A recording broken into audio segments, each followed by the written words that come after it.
na mkpụrụ ụbọchị 29 ọnwa 12 n'afọ 2016 ka ihe ọma mere na Ndigbo ebe ọ kpọtụrụ akpọtụ bụ n'obodo Imo. Ndị Igbo and Friends nọ na Facebook zukọtara n'ụzọ pụrụ iche n'ụbọchị a. Mmemme bidoro n'ụzọ anwụrị n'obodo Imo ebe ọ kpọtụrụ kpọmkwem bụ na Rockview Hotel nke dị n'obodo Imo kpọmkwem. Ihe ọma mere ndị na-agba egwu gbara egwu, ndị mmadụ si obodo dị iche iche wee bịa tupu emebe mmemme kpọmkwem. Agba na-egwu wee kpee ekpere n'ụzọ pụrụ iche ka ekpesịrị ekpere isi sekpụ ntị isi afọ kwaba okwu nke ndị Igbo and Friends nọ na Facebook bataziri n'ụzọ ngala. Ọ batara n'ụzọ pụrụ iche ka ọ batasịrị ihe ọma ndị ọzọ bidoro mebe. Bidoro webe anwụrị n'ụzọ pụrụ iche. Ndị ọzọ dị iche iche ndị nọ na mba ọzọ ya bụ ndị nọ na obodo dị iche iche na-anọchite ya ndị Igbo and Friends kunikwere wee pụta wee kelee ndị bịara ije. A gbara egwu ma aka ịgba egwu, emekwara ejije n'ụzọ pụrụ iche. Mere ịma aka mma ya bụ ndị mara mma pụtara ma aka. Emesịa nke a emekwara wee wepụta akwụkwọ nkọwa ya bụ akwụkwọ mgbasa ozi nke ndị Igbo and Friends magazine ka ọ bụ Ada Igbo niile Ada Doris Kamche dere n'ụzọ pụrụ iche. Ọ bụ ya na ede akwụkwọ a. Emekwara ịma aka asụsụ Igbo. Asụrụ Igbo n'ụzọ pụrụ iche. Ndị ma asụsụ Igbo pụtara bịa ma aka wee mee ihe ọma dị iche iche ka nke a na-eme. Emekwara itinye ugo. Ndị Igbo and Friends nọ na Facebook tinyere ndị ụmụ Igbo kara aka ugwu n'ụzọ pụrụ iche wee tinye ha ugwu n'ụbọchị nke ha. Mana ọkwụnụ mana Igbo na-asị na ngwugwu a ga-atọ atọ na ọ dịghị mma ịtụ ya mbọ. Ya mere anyị ga-eji wee tukwuru ana ugbu a wee tọọ ntị n'ana wee kirie ka mmemme a si gaa n'ụzọ pụrụ iche. Ngwa nnekiri na ya wee na-aga.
Thank you. Hello, everybody. Where are you from? I'm from Poland. Where? Poland, Europe. Yeah, welcome to Nigeria. Welcome. Ndigbo na-agba mba wee wụsị obodo bekee kpọtara ya ọcha nnọọ ya welcome to Nigeria. N'egbughị oge biko na anyị ga-akọrọ ndụ ya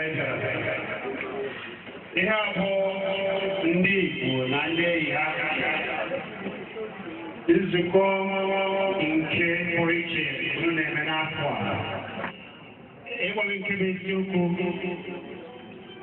Igbo were mmadụ ụmụ nwaanyị ndị Igbo ana m ekpe na-esiri ike na ụmụ nwaanyị ndị Igbo bụ ụmụ nwaanyị kachasị mma n'ụwa niile gbaa gburugburu. Biko kpọrọ na ụmụ nwaanyị Igbo aka ihe nchekwa ihe ahụ na ụmụ nwaanyị Igbo bụ ihe mere na ụmụ nwaanyị ndị ọzọ pụtara n'ọgbọ wee na-ekwu okwu.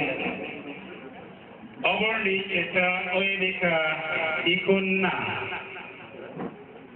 nnukwu nwaanyị enyi nne ya nke bụrụ ọnọdụ wee mee ọya mere na ụfọdụ n'ime ụlọ anaghị atụ ụgwọ isi tata nke mere na narị afọ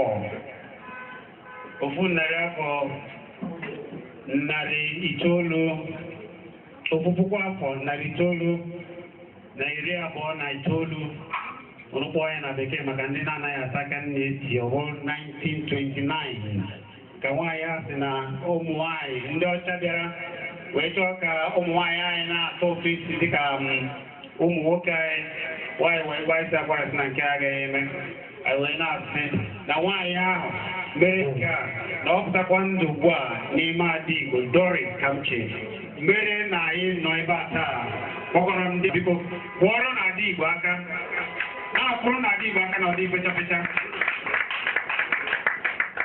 na-egbughị oge maka na oge adịghịzi anyị ga na-egbuwe na-aga maka na anyị ga-akọ n'ụlọ ya dara kpọmkwem na nke izizi na ụmụnna m ebe ọbụla na-ebido ndị Igbo bụ ndị na-ekwesịrị Chineke ike ka anyị gbapụ ya ọsọ ozigbo anyị agaghị egbu oke wee kpọkwuo Chineke ka anyị mebe mmemme anyị bịara ime anyị na-akọwazi nke anyị ga na-akọwa mana tupu nke a na-eme afa mbụ Chidi Ani esi m Solid FM wee wuchie ebe a ka o wee na-adị onye nkiri ọnụ n'ime nke a ka anyị kpọkwuo Chineke tupu anyị na-eme n'ife ọzọ biko nụ. Like you. Thank you, Father, for what you've done. Accept all our thanks and praise. Father, we are about to commence, Lord. We pray that you be with us. We pray that you take preeminence in all that we shall be doing this evening. May it be done to your own glory. At the end of tonight, we will have cause to say thank you, Father, because you have done marvelously in our lives. Praise God. Nke anyị adịghị okwu okwu na nna asụ Igbo ịma na ọbụla ngwa ama ndụ gị merụ Jizọs ofiga ịtụkwara akụrụ Jehova anyị site that to come for Jesus. Can you do something better? Make some noise! Give us make some noise for Jesus! Yes. It's by His grace. Can we just praise the name of the Lord for some seconds now? Can you lift up your hands to God and begin to praise the name of the Lord? Can you magnify His holy name? We know we are not in the church, but in all things we should give thanks to God. If of 9 and 1, give thanks to God. Let God be the beginning of anything you are doing and the ending of everything. Can you praise the name of the Lord for making today reality? Can you praise the name of the Lord for making today fast in our life? Not everybody that sees January in this December. Let's praise the name of the Lord. Many people will, now 26th December, I experienced that in my dream. Someone died that day, but we are alive today, not by our own grace. If you know that your life is not by your own grace, can you praise the name of the Lord? Lord, we worship you. Thank you, Lord. Can you lift up your voice and sing this song? Thank you, Lord. Thank you, Lord, for everything you have done. Can I hear you sing that song again? Thank you, Lord. Thank you, Lord. I'm going to sing with your hands. Thank you, Lord. Thank you.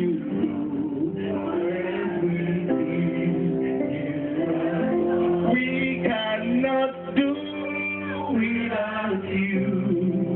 We cannot do without you. We cannot do without you. Oh Lord, can you lift up your voice and say, we cannot do without you. We cannot do without you. We cannot do without you. You are bigger than what we could see. Oh, and forever you will be my God. Can you say that song to God? You are bigger than what we could see. Oh, and forever you will be my God. You do the you should not have went to sing and be so good to and say, now so you love me. You love me. Oh, you do the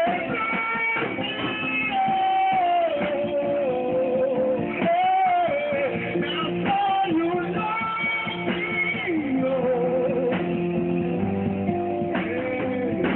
Can you make some noise?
Because one and I get that one and check what I'm going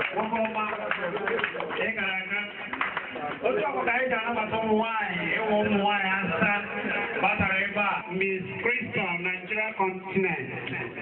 Miss Crystal had a bomb master Batareva because I am Nabatunu. Everyone know. Onobata come. Amran Ndigbo Miss Crystal's Nigerian Continental 2016.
Ganti, dico di anno.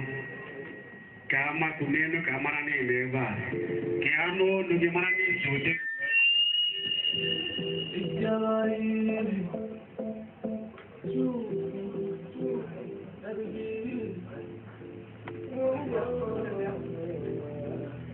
Alright, if you're happy to be here tonight, can you make a joyful noise to the Lord? I said if you're happy to come here tonight, make a joyful noise to the Lord. Let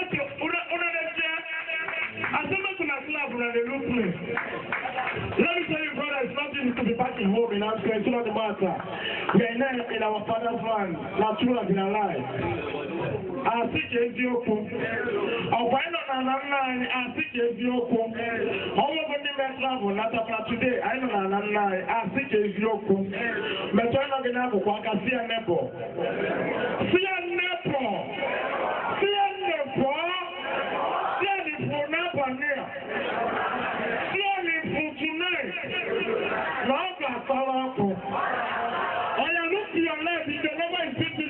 Glory be to God. Look to your right. If your neighbor is beautiful, say God, we are good. Or you look behind you. If your neighbor was say devil, you are a liar. Look behind you. If your neighbor was say devil, you are a liar. Touch your neighbor, say neighbor. Say neighbor. Neighbor near. To the house, I read your wonderful comment and order for Radio 99.1 on anywhere for your public star radio, order from Anambra State or East Nigeria. Alongside the matter, I'm hanging out now with a very good friend of mine, order from AMSU, Iwariam FM, MC Espayon. I salute you. Thank you. Alright, ladies and gentlemen, I'm not here to waste your time. We have our MC for the occasion tonight. That's why, so on the matter, I will ship you one or two things and I will soon go back to my seat and I will come back again. Please, which language would you like me to use? Igbo or English? Igbo or English? Igbo or English? If you say English, clap your hands. If you say Igbo, why to move water? Don't forget, like our MCI, as we get used to Igbo. Because what you do to Igbo, you see the water system, you see the water, they can't talk. Praise this woman. You see the water system needing the water. Only get a joke. What do we do on the water system when you act again? It's not the water when you act again. Only the one of the others are going to Magua. What will be done when we were either using the water system on the way to Simaro? Maganito to one in your ship. Mina Basagini. Yabi Yene when we went. Mani Pasani Moka in see, if you put for the party to Anapa Genalo. Between you and so Regano, I'll run that one the other. Honakatonda, imagine the book. No, you don't have to go and stand and then you walk there. You do run and I don't say, in the Tonsiganeto. He knows Tonsiganeto. He knows Tonsiganeto. Then you get a you to go before you over the weather. She's told you last night. He knows you from Neto. Then you will have been a new there. It's very Kawanta on the family. It's a Yagapa. It's a Labeless in Dialysis. How we have gone over here. One no so far for South Africa was last month, November. One no one is over to Reto onto our government for Russia, the video of the level and now, and I'm saying to the matter. How was it over to Reto onto Hipatana Ribo, Ibo people, Hipatana Ribo, the Zulu Ndigbo, whom working over white, I didn't get out for Hipatana Zinono, whom working over white, I didn't get out for.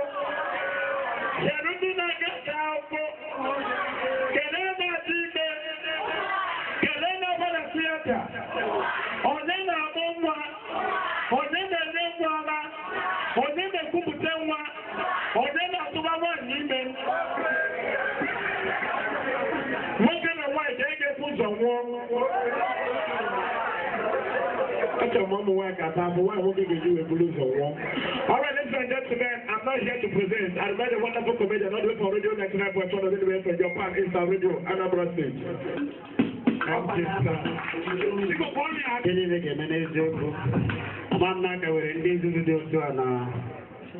Ndigbo. MC Susie Kega Kalia. Amoka Susie Gade. Man made them a business. I can't begin there with Daria Konoba. Yamaja Koyaka. Eva no what she can tell. You got one empty aka empty aka. I will indicate on the teaching. I don't wear it. I don't wear an ever man. I wear a dog with a deep and nearly with a dog wearing.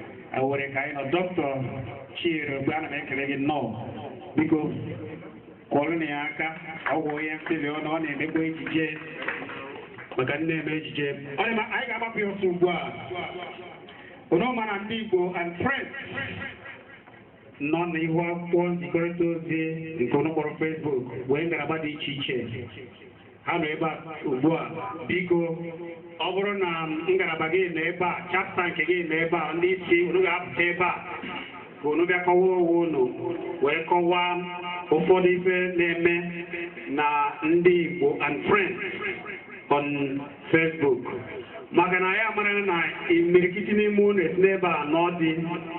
Ufoda nona why Makagene Maganadigo Doris Kamche Chikotariha se Kanoreba na Kuzrindo Kese Bindo Kataskandi Bosi and why Mirena Ndigbo Bonde Nana why Alopai Madi Nanka Ya Mere Ofu Oye Yoba Nona Lagos J4 even why Bona Quadu for you Pegasi. Now has even Obatana Bona was again gonna quite be why was here and a member cheta out for Iria Mayan or Osia how manage Makana Yawa Kembayamoro Omoyani Namuria Moro Bodi Rikayamoria Gahadi and Kendibo. Obro men and I am Magide. Yabo, Pico Kandi, Isi, Ingarabadi Chiche, Ndigbo and friends. Now, Sakana, and the rivers neighbor, Oisi, and their abroad. Honor, Eba, Yam Gabriel, Wachiku, Pico Puta, Ebobino, Kaifoge, Gabriel, Wachiku, on Eba.